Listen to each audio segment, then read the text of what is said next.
തഹാവൂർ ഹുസൈൻ റാണ മുംബൈ സ്ഫോടനാക്രമണ കേസിൽ അല്ലെങ്കിൽ ആ സംഭവത്തിൻ്റെ മുഖ്യ സൂത്രധാരൻ ഇയാൾ കൊച്ചിയിലും വന്നിട്ടുണ്ട്.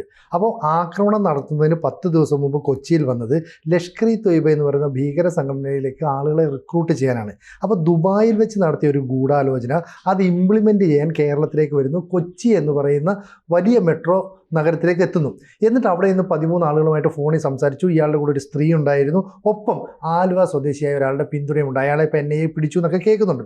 എന്തായാലും കൊച്ചി കോർപ്പറേഷനിൽ ഒരു കൗൺസിലറാണല്ലോ ചേച്ചിക്ക് അറിയാമായിരുന്നോ കൊച്ചി ഇത്രയ്ക്ക് ഒരു അധോലോകമായി മാറിക്കൊണ്ടിരിക്കുകയാണെന്ന്? തീർച്ചയായിട്ടും സിനുജി, കൊച്ചി എന്ന് പറയുകയാണെങ്കിൽ എൻ്റെ അടുത്ത് ഒരു XMLA, പേര് ചോദിക്കരുത്, അദ്ദേഹം എൻ്റെ അടുത്ത് പറയായിരുന്നു പത്മജ വൈകുന്നേരം ബോട്ട് ജെട്ടി, അതായത് നമ്മുടെ സുഭാഷ് ബോസ് പാർക്ക് ഈ അറ്റം മുതൽ ആ അറ്റം വരെ എൻ്റെ ഡിവിഷനിലാണ് കിടക്കുന്നത്. രാത്രി ഇവിടെ ബോട്ടുകളിലും വഞ്ചികളിലും ആരൊക്കെ വന്ന് അടുക്കുന്നു എന്നുള്ള കാര്യം പത്മജ ഒന്ന് അറിയിക്കണം. കോർപ്പറേഷനിൽ പറയണം, നിങ്ങളുടെ കൗൺസിൽ കൂടുന്ന സമയത്ത് പോലീസിനെ അറിയിക്കണം. സാർ MLA അല്ലേ, സാറിന് പറഞ്ഞൂടെ?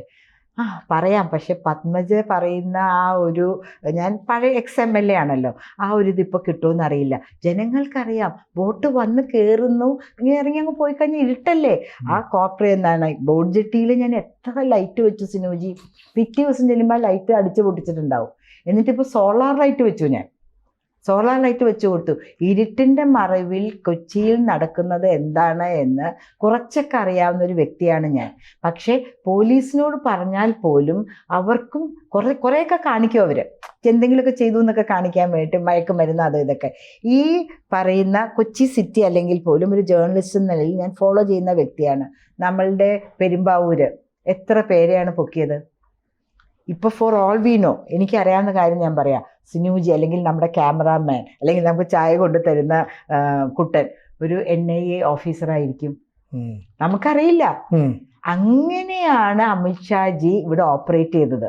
ഒരു കുടുംബം വരുന്നു, ഒരു പ്രായമായ ഒരാൾ, അദ്ദേഹത്തിൻ്റെ ഭാര്യ എന്ന് തോന്നുന്ന ഒരു സ്ത്രീ, മകൻ അല്ലെങ്കിൽ മകൾ, അതിന് മരുമകൻ, ഇവരാരും തന്നെ ഒരു ബന്ധമില്ല. ഇവരൊക്കെ NIA ഓഫീസേഴ്സാണ്. മനസ്സിലായില്ലേ? ഞങ്ങളിത് ഇവിടെ റിസർവ് ബാങ്കിൽ മോന് ജോലി കിട്ടി വന്നു.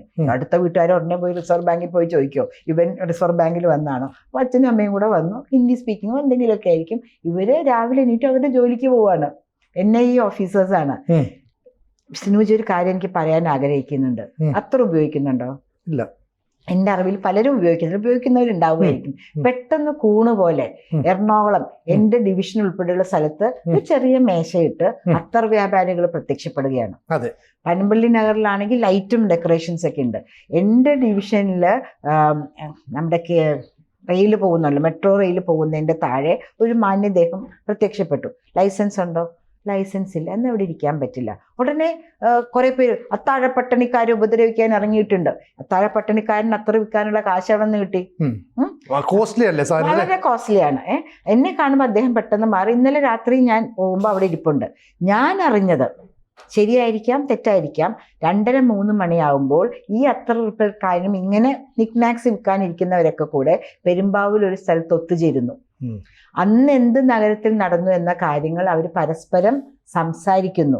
പരസ്പരം എന്തൊക്കെ സംഭവിക്കുന്നു, ഇവിടെ എന്തൊക്കെ ഒന്ന് പറഞ്ഞിട്ടുണ്ടാവും. ആ ദുഷ്ട സ്ത്രീ താടക എന്ന് പറഞ്ഞ പോലെ പത്മജ അവിടെ നടന്ന് എന്നെ ഇന്ന് ഇവിടെ നിന്ന് എടുത്ത് മാറ്റി എന്നൊക്കെ പറയുന്നുണ്ടാവും. കുറച്ച് പേരോടുകൂടി തന്നെയാണ് പറയുന്നത്. കാരണം കൈയും കാലും എൻ്റെ ആണല്ലോ, വേറെ ആരുടെയല്ലോ. കൊന്നാ കൊന്നേ ഉള്ളൂ. അപ്പോൾ എന്താണ്, അങ്ങനെയുള്ള സംഭവങ്ങളും നമുക്ക് ഞങ്ങളോടും NIA വിളിച്ചു ചോദിക്കാറുണ്ട്. NIA വിജിലൻസ് ഓഫീസേഴ്സ് വിളിച്ചു ചോദിക്കാറുണ്ട്, എന്ത് നടന്നു മാഡത്തിൻ്റെ ഡിവിഷനിൽ എന്ന് വിളിച്ചു ചോദിക്കുക. അതുപോലെ പലരോടും ചോദിക്കുന്നുണ്ടാകും. അപ്പം അതുകൊണ്ട് ഈ പറയുന്ന ആൾക്കാർ ഇവിടെ നിന്ന് തന്നെയാണ് പോയത് എന്നുള്ള കാര്യത്തിൽ എനിക്ക് സംശയമില്ല. ഇത് മാത്രമല്ല കാരണം, ഇവരെയൊക്കെ സൈക്കോളജിക്കലി ബ്രെയിൻ വാഷ് ചെയ്ത് വെച്ചിരിക്കുകയാണ്. ഈ കാര്യം നമുക്കൊന്ന് അന്വേഷിക്കേണ്ട കാര്യമാണ്. രാത്രി 10 മണി മുതൽ രാവിലെ 6 മണി വരെ ഇവിടെ കൂണ് പോലെ ഒരിടയ്ക്ക് ടർഫുകൾ പൊങ്ങി വന്നു. ആ ടർഫുകൾ ബുക്ക് ചെയ്തിരിക്കുകയാണ്. എന്തിനു വേണ്ടിയിട്ട്? ഇവര് രാത്രി അവിടെ പരിശീലിക്കുന്നു, ഫിസിക്കലി ഫിറ്റാണ്. അവർ രാത്രി കാലങ്ങളിൽ ഒരുമിച്ചുണ്ട്. ഒരിടയ്ക്ക് ഉണ്ടായിരുന്നു വേലി കിട്ടാൻ വിളിക്കുക, മുള്ളുവേലി കെട്ടുവാൻ. ഈ കാലത്ത് ആരാണ് മുള്ളുവേലി കെട്ടുന്നത്? അപ്പം എൻ്റെ അടുത്ത് ഞാൻ ആ സമയത്ത് കുറച്ച് ആക്റ്റീവ് ജേർണലിസ്റ്റ് ആയിരുന്നു. എൻ്റെ അടുത്ത് ആരോ വിളിച്ചോ, ചേച്ചി ഒന്ന് വിളിക്കുക, സ്ഥലമില്ലല്ലോ എനിക്ക്. ചേച്ചി ചുമ്മാ വിളിച്ച് പറയാം എവിടെയെങ്കിലും സ്ഥലം ഉണ്ടെന്ന് വിളിക്ക്. അപ്പം ഞാൻ വിളിച്ചിട്ട് പറഞ്ഞു എന്താണ് എനിക്ക് ഇത്തിരി മുള്ളിവേലി കെട്ടണം. ആണോ, എന്തായിരുന്നു പേര്? പത്മജ എന്നാണ് പേര്. ആ സ്ഥലം പറയൂ. സ്ഥലം പറഞ്ഞു. എന്താണ് ഞങ്ങൾ വന്ന് നോക്കാട്ടോ. അപ്പോൾ എന്നോട് പറഞ്ഞ ആൾ പറഞ്ഞു, ചേച്ചി എന്ത് പേര് ഫാത്തിമാന്നോ സുഹറാന്നോ എന്തെങ്കിലും പറഞ്ഞിരുന്നെങ്കിൽ ആ മിനിറ്റിൽ 5 or 6 ബൈക്കിൽ തടിമാടന്മാരായ 10 പേര് അവിടെ വന്ന് മുള്ളുവേലി ചേച്ചിക്ക് സൃഷ്ടിച്ചെന്നേനെ.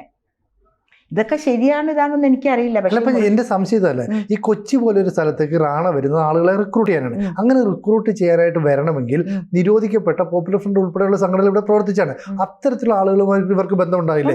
അപ്പൊ റാണ ഗൂഢാലോചന നടത്തിയ ദുബായിലാണെന്ന് വ്യക്തമാക്കി.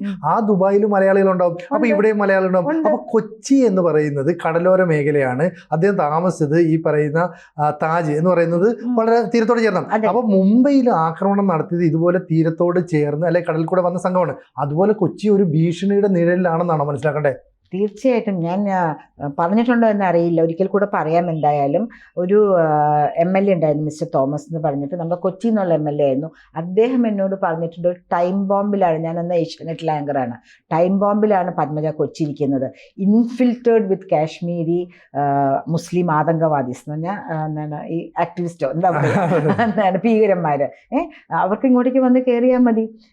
അവിടെയുള്ള എല്ലാ സ്ഥലങ്ങളും ഇവർ മേടിച്ചു കഴിഞ്ഞു. പൈസയുണ്ട്, കള്ളനോട്ടുമായിട്ടാണ് വരുന്നത്. പാകിസ്ഥാനും തൊട്ടടുത്തല്ലേ.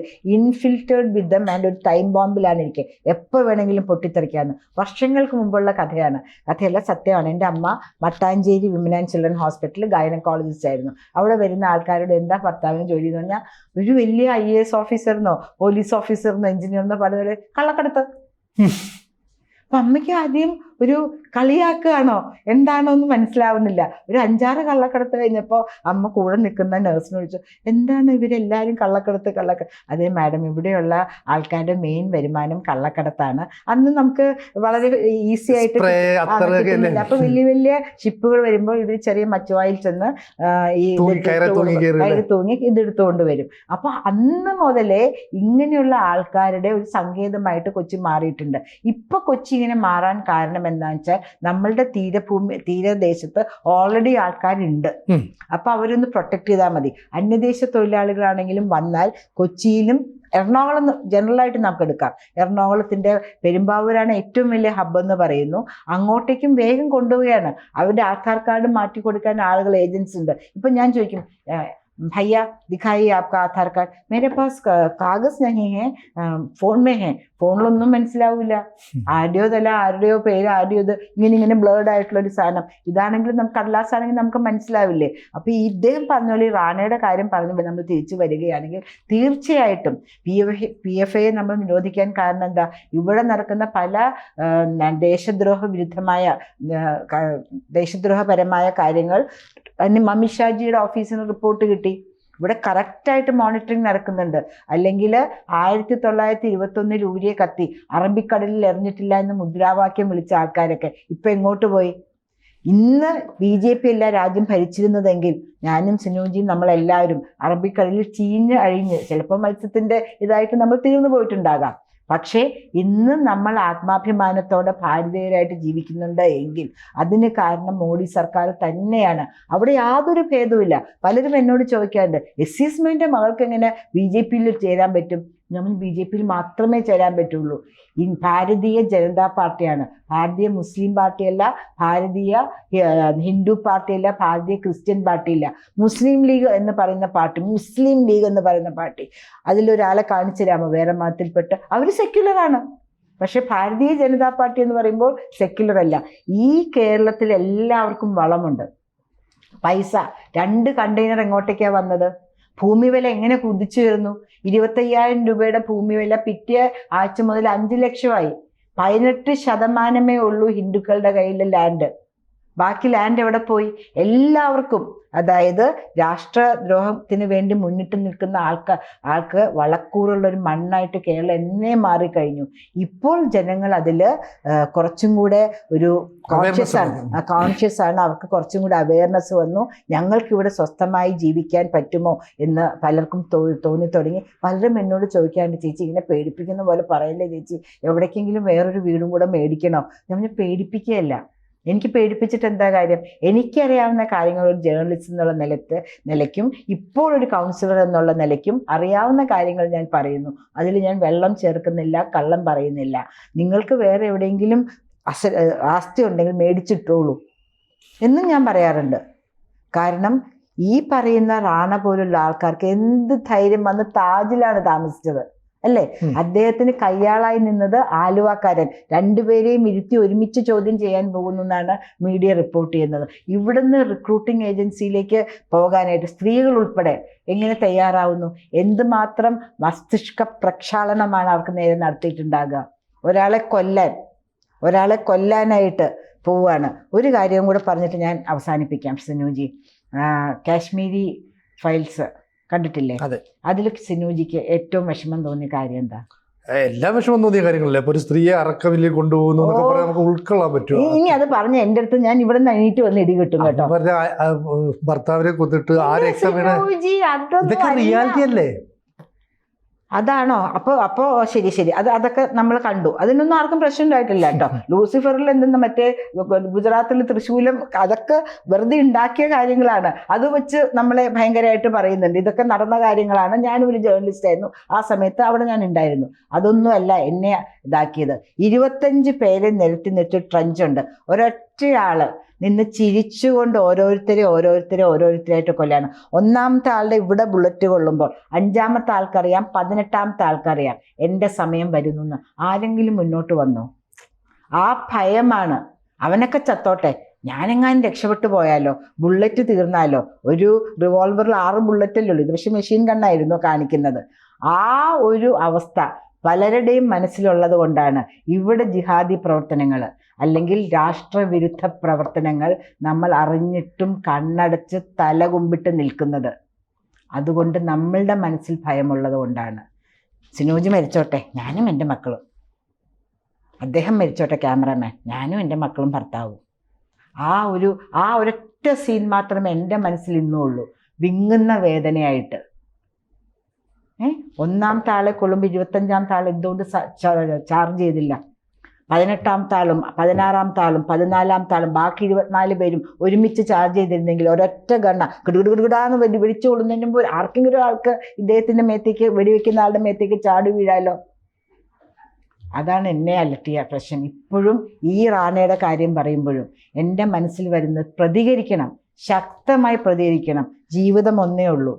കൊച്ചിയുടെ ഇരുട്ട് റാണയ്ക്ക് എന്തൊക്കെയോ നൽകി എന്നാണ് ചേച്ചി പറഞ്ഞു വരുന്നത്. എല്ലാവരും അങ്ങനെയാണെന്ന് പറയുന്നില്ല, പക്ഷേ പല സ്ഥലങ്ങളിലും ഇതിന് തയ്യാറാക്കുന്നുണ്ട്. നമ്മളുടെ യുവത്വത്തെ, നമ്മുടെ യുവതയെ ഇങ്ങനെ രാഷ്ട്രവിരുദ്ധ പ്രവർത്തനത്തിന് വേണ്ടി കോൺസെൻട്രേഷൻ ക്യാമ്പ് പോലെ നിർത്തി അവരെ പഠിപ്പിച്ച് ഇതാണ് ശരിയെന്ന് ആക്കുന്ന പ്രവർത്തന കേന്ദ്രങ്ങൾ എറണാകുളത്തുണ്ട് എന്ന് തന്നെ ഉറപ്പിച്ചു പറയാനായിട്ട്. അല്ലെങ്കിൽ ഇങ്ങനെ പോകാൻ പറ്റില്ല.